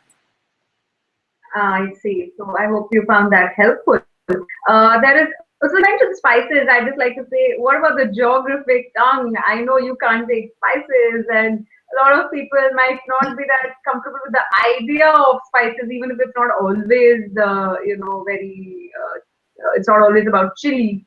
So, do you want to talk a little bit about the spices? Right. So basically, Vadas don't tend to like spices too much, spicy spices anyway, because they're too stimulating for them. So you'll find that your body will naturally go towards what you need, right? So when we're talking about spicy spices like pungent, it's not necessarily cayenne or chili, but it could be cinnamon or turmeric, which also falls under those categories. So there are ways you can get it without the hot spicy. Like the hot spicy is what bothers me, but the spicy like the cinnamon and turmeric and cumin and things like that, I can handle those just fine. Okay. The digital offer is again up on the right hand side of your screen. If you want to just go ahead with the digital version of the program, you can click on it. And I'd also like to reiterate the fact that the 60-day money back guarantee, 100% satisfaction guarantee is completely true to its word, and you get it with every version. Whether you buy the gold, the platinum, or the silver, you are completely secure with our 60%, with our 60 days, 100% guarantee. And you just have to write into us if you feel that it doesn't work for you, which I'm pretty sure you won't. But even if you do, we'll be very happy to serve you in the best way possible. So do not worry about that. Yeah. And the other thing I wanted to tell people is that, when you buy the program, I'm available to you to answer questions at any time. I'm happy to do that. And if you look on my Coffee Talk website, I charge a consultation fee of $108 for 45 minutes. So if you're happy to pay that, great. But when you join the program, you get me for free anytime. You can ask me any questions. So it's a really great added value. And I love having you guys in my community and helping you out and seeing the great results that all of you get. That's very generous of you, Lissa, and I'm sorry for so much animation a few seconds back, because I just got a notification that we've only got some 23 copies left. I mean, we just have, I mean, they're running out so fast that I don't know how to, stop this, because if you want to grab your copy, I just suggest please click on the link and, try and take a look as fast as you can. Yes, please do, because I want you to get your copy. And, you'll be able to get it later also, but the price is going to go up. That's the only difference. If you get it now, it's a lower cost. So get it now. Get it now. Yeah, it's not out to the public yet. It's going to be out on the 10th of April, because then you have privileged access to it. So, okay. So we have another question by a young man who's asking, what is your advice for a young man who's depressed? And I mean, most of us young these days who are depressed more than other people. So what do we do about that? Yes. So depression is actually a kapha disorder. So the two things I tell kaphas are exercise and socialize. So basically, I want a kapha person who's feeling depression, or anyone who's feeling depression, is to get that kapha up and moving. Kapha is sluggish and it weighs you down mentally, physically, whatever. So get out there and exercise, first of all. Get out there and be around people. Have conversations, laugh, be around your family, feel the love that you get from family and friends and that kind of thing. The other thing that I find is really good for helping depression is to have a creative outlet. So whatever it is you love to do that. So whether it's baking cakes, things like that, like kaphas love to bake. You don't have to bake it for yourself. You can bake it for other people, right? Or you can do vegan cakes. You can do low-fat cakes, whatever. Do the research. Ayurvedic cakes, whatever it takes. If you paint, if you draw, if you write poetry, if you whatever it is that you love that expresses your creativity, I find that that is one of the best cures for depression ever. So exercise, socialize, get creative. Are there any endorphin releasing foods or foods that make you feel good? The sort of thing that we tell you all the time, have chocolate and all. I mean, of course, eating too much chocolate is fattening, but is there any healthy diet or any healthy food that makes you feel active and happy? Any foods to eat to make you happy, it would be a kapha balancing diet. So the opposite of what weighs you down. So you don't have dairy, you don't have cheese, you don't have fried foods. You do have lighter foods, so and you do add spices to your foods and things like that all the time. So that's what I would advise. Go on the kapha balancing diet and look at what some of those things are. It could be as simple as, instead of having potatoes, have rice, instead of having meat, have a vegetarian meal, instead of having cheese, have, a vegetarian substitute for cheese. There's so many different options for us. Yeah, and this brings me to the many options, and the one thing that we had for our guests was the free ebook, where there are some diet suggestions and other tips, handy tips that we have for them. So you'll be able to see the Ayurveda and your health guidebook, and this is a beautifully done up guidebook by Lissa, where she writes some handy tips. So there's one, we can just quickly take a look through this. One is about start your day the Ayurvedic way. Lisa, would you want to talk about it? Yeah, so this is wonderful, and there's so many tips in here. This is just like a little book in itself, really. And people who are on this webinar are going to be getting this for free, I understand, which is amazing because it has tons of information, and it's all for free for you. But here's some of the ones: Ayurveda and heart health, happy travels, allergies, which we talked a little bit about, but it gives you more specific treatments like ear, nose, and throat. So like one of the tips is Ayurveda says you can use this like a saline rinse, or you can do nasya, neti pot type of stuff for allergies. It goes into much more detail than I can do just in a webinar. Anxiety is a vata disorder. Pre-diabetes, this is something we go through here in the West, very much a kapha disorder. So a lot of these, if you go on this lifestyle, nip it in the bud. If you've got your doctor saying, oh, you're at risk for diabetes, go on this kind of a lifestyle right away so that you don't get it. Because once you get it, it's a much bigger problem than preventing it. So Ayurveda is very much preventative healthcare more than anything. So yeah, and time diagnosis. These are all great articles in here. So, interestingly, Ayurveda, the whole diagnosis mechanism, when you go to a practitioner, just because it's interesting, there are different ways that they diagnose your problems, and one of them is tongue diagnosis. There is pulse reading, something, what is that called? Yes, the pulse reading, and then there's also like iridology. They'll look into your eyes. They're also assessing your body type. They will also give you a very long questionnaire to answer of questions. We've got at the Ayurveda experience, we've got a little dosha quiz that people can take that will give them a very good idea about what your dosha is. But keep in mind that if you really want to know what your dosha is and where your imbalance is, you need to take the test twice. So the first time you take the test, take it answering the questions as if you are your healthiest and happiest. When you feel your best, these are the answers to the questions. And then the second time you take it, answer it how you are feeling right now. And that's your vikruti, your state of imbalance. So that'll tell you what you need to change about your state of imbalance to get back into balance. Yeah, and this is one thing which really interests me. This three-step process is very unique again to you and to this program, because usually Ayurveda is about, oh, there's a lot about Ayurveda and bringing the whole ideology, the concept of philosophy, the science into your life. It just seems so vast and overwhelming.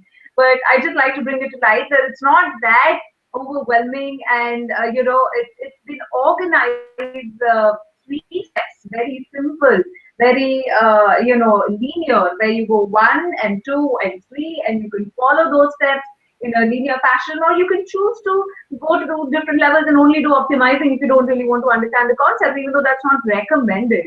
So, Yeah, and this or is people even, once you have the program, you could go right to the section that you're interested in. If you know you're a Vata, you can go right to the food for Vata section. Or you're having problems with your meditation and you're looking for a different kind of meditation, you can go right to the module on meditation techniques, because we give several different meditation techniques. It's not just one, it's several different ones.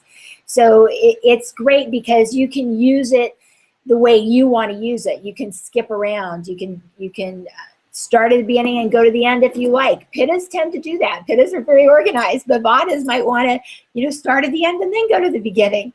But this, I think, once you watch this whole course, you'll be so well versed in Ayurveda that you'll see how much good it can do for your life, and you'll be wanting everybody in your life to go on an Ayurvedic lifestyle plan as well. Yeah, so what you're seeing on your screen right now is an exclusive look at the content page of the text companion. So this is basically every single topic that is covered in the program, in the text companion. And my personal favorite section is always optimizing, because it's got all my quick references. It's got a whole section on the concept of beauty in Ayurveda, of Ayurveda and skincare, how to care for your skin, for your hair, some tips on dandruff, on premature graying of hair loss, and hair fall. Then there's one more very, very useful section, which is top 10 everyday problems and their Ayurvedic remedies. So it talks about acidity, constipation, flatulence, and burning nutrition, common cold, cough, and obesity, poor eyesight, all these kind of problems which we face every single day. And these are just some really nice, easy to do at home remedies. Some of them might have some Ayurvedic herbs which you might need to use, but then they're easily available. Lisa, how is your access to these herbs? I know you're cooking Indian dal for lunch all the time, and let me tell you, she's a great Indian cook, such amazing Ayurvedic food that you love it. Yeah, I've learned a lot, and so many of these herbs are readily available at supermarkets. You just need to learn what to look for. Like garam masala is a combination of spices that is really good. And I like to cook with these churnas, which is a combination of spices specifically blended for Vata, Pitta, or Kapha balancing. So once you have those and you have it down, it makes it so easy for you, because I'm just sprinkling in the Vata churna or sprinkling in the Pitta churna, and I don't even have to think about it so much. But it's nice to have that base knowledge of knowing, what's in there, why it's in there. The Vata herbs and spices are calming for Vata, because Vata is so overstimulated all the time. It has anxiety.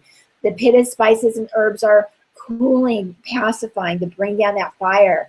And then the Kapha herbs and spices are more stimulating, to stimulate the Kapha so that they don't get so sluggish and depressed and heavy.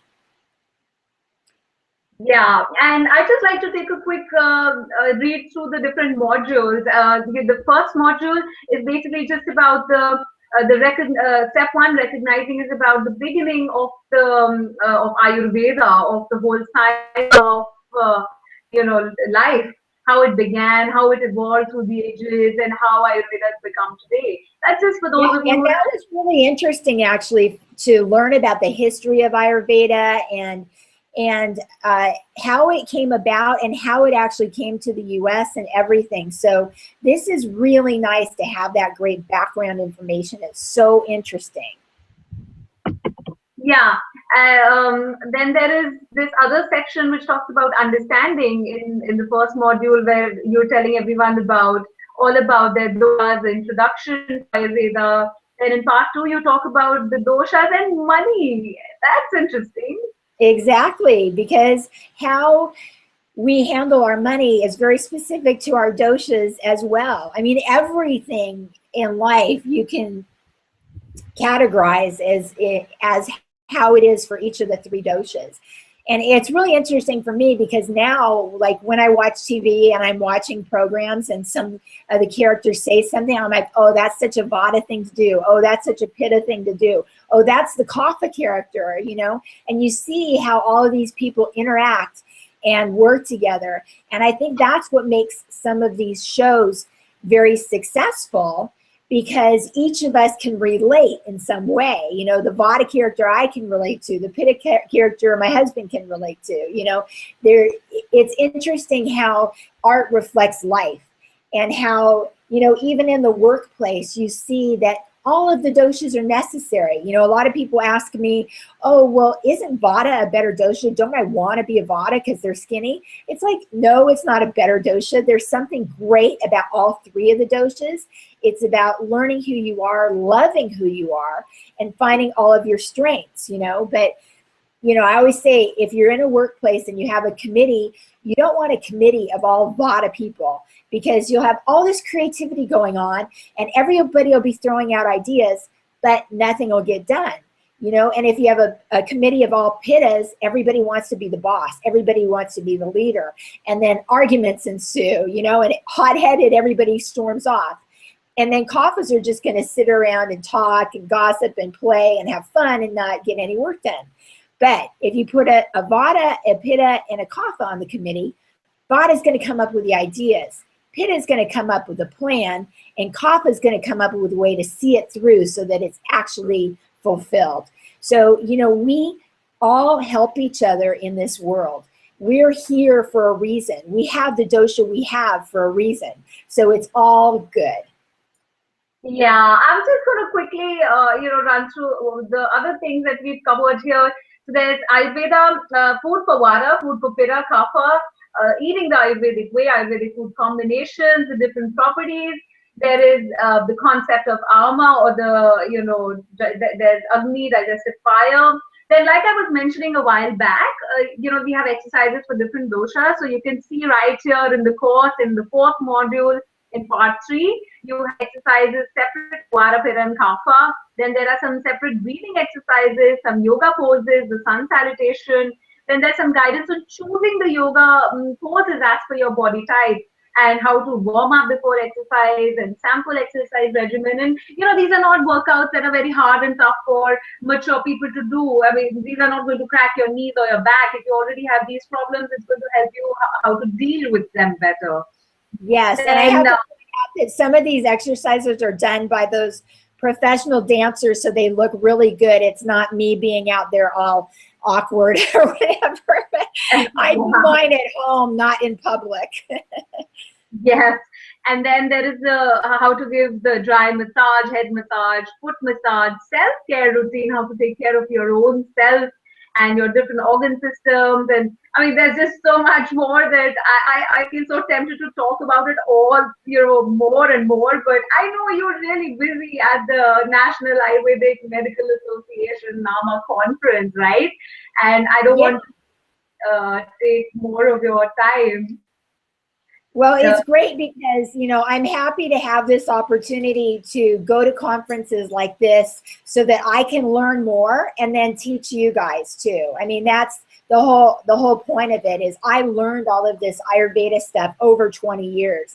And in this 7.5-hour course, I'm teaching you like everything I know. And now I'm learning more, you know, like Ayurveda is the science of life. You could study this for your whole lifetime. And that's what I'm out here doing for you guys. You don't have to travel and come to these places. I'm here doing it for you, and I'll help you all along the way so that it's easier for you to learn and apply it to your own life so that you can be your healthiest and happiest. Yes, and we are so honored and grateful to have someone like you who's associated with NAMA, who's been covered by so many, print magazines and television. You've been on TV pretty often, and your experience of that industry also is just so enlightening. It's just how you, understand people so well, and we feel so honored to be associated with you. And with this, I'd also like to quickly thank all of our wonderful, wonderful guests. I mean, there's just so many, I can't take all the names, but I'd just like to say thanks to Linda, Sandra, Carrie, Robert, Rosa. I mean, there is Pooja from India, there's Tonya, there's Liddy, and there is Laura, there is Masa. Thank you to all of you, all of you. I'm sorry I cannot mention everyone here, but we're truly, truly grateful. It's been such a great experience to have you here. I just like to tell you that all of you, we request you, we give you some, we give you, the premiere look to our program before the launch, so that you can look at it and give us your honored and valuable feedback to it. And we'd be really happy to know what you think about it. What do you think of? Absolutely. So I appreciate everybody. And I always like to end by saying namaste, which you may have heard in your yoga classes, but namaste means the divine in me honors the divine in you. So we go from our head to our heart and then out into the world. So thank you, much gratitude, and namaste.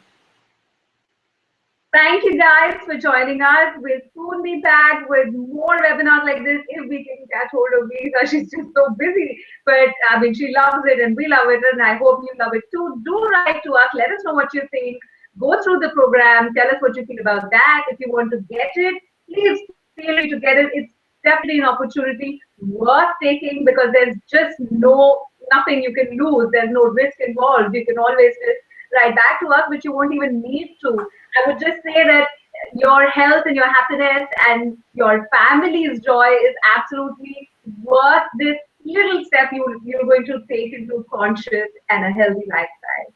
Thank you for joining us. We are now going to redirect you or send you to the page where you can check out and watch the new program, a bit of it.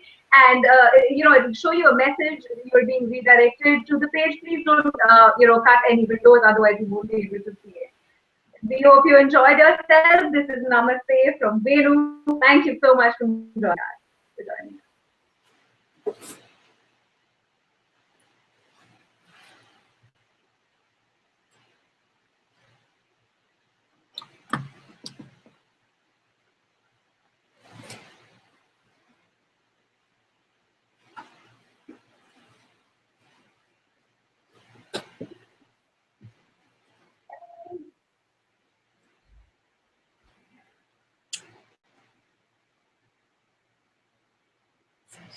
She's still live. It still says live.